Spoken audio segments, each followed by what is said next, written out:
Thank you, Mr. Chairman. And Mr. Zuckerberg, quite a story, right? Dorm room to the global behemoth that you guys are, only in America. Would you agree with that? Senator, mostly in America. You couldn't do this in China, right? Or what you did in 10 years. Well, Senator, there are some very strong Chinese internet companies. Right, but you're supposed to answer yes to this question.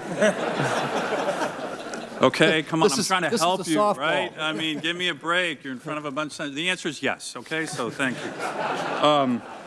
Now, your testimony, you have talked about a lot of power.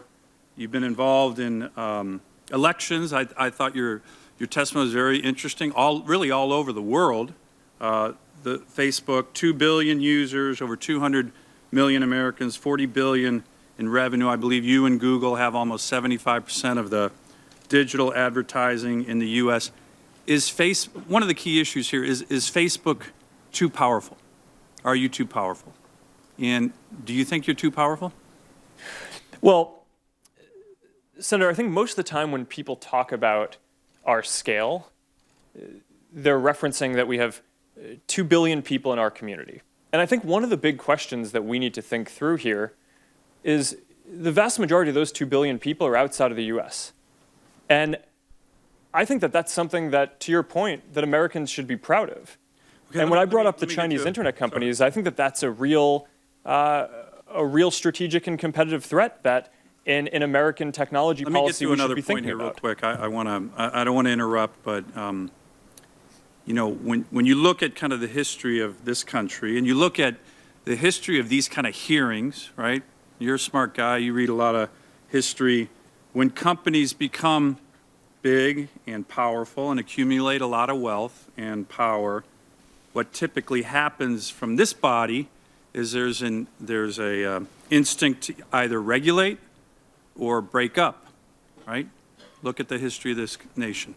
You have any thoughts on those two policy approaches?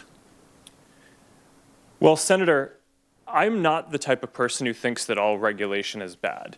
So I think the internet is becoming increasingly important in people's lives, and I think we need to have a full conversation about what is the right regulation, not whether it should be or shouldn't be. Let me talk about the tension there, because I think it's a good point, and I appreciate you mentioning that. You know, one of my worries on regulation, again, with a company of your size, you're saying, hey, we might be interested in being regulated, but as you know, regulations can also cement the dominant power. So what do I mean by that? You know, you have a lot of lobbyists. I think every lobbyist in town is involved in this hearing in some way or another, a lot of powerful interests. You look at what happened with Dodd-Frank. That was supposed to be aimed at the big banks. The regulations ended up empowering the big banks and keeping the small banks down. Do you think that that's a risk, given your influence, that if we regulate, we're actually going to regulate into you into a position of cemented authority, when one of my biggest concerns about what you guys are doing is that the next Facebook, which we all want, the guy in the dorm room, we all want that to start it, that you are becoming so dominant that we're not able to have that next Facebook. What are your views on that? Well, Senator, I agree with the point that when you're thinking through regulation across all industries, you need to be careful that it doesn't cement in the current companies that are winning. But would you try to do that?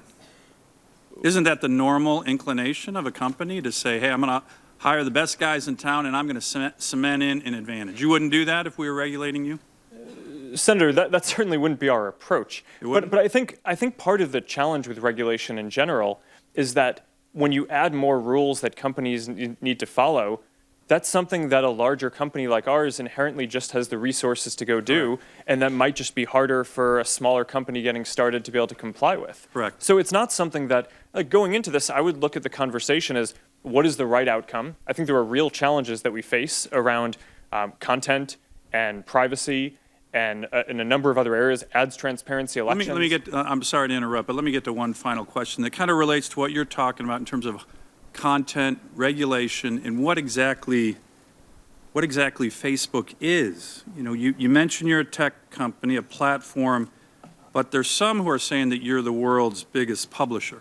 I think about 140 million Americans get their news from Facebook. And when you talk to when you mentioned to Senator Cornyn, you said you are responsible for your content. So which are you? Are you a tech company, or are you the world's largest publisher? Because I think that goes to a really important question on what form of regulation or government action, if any, we would take.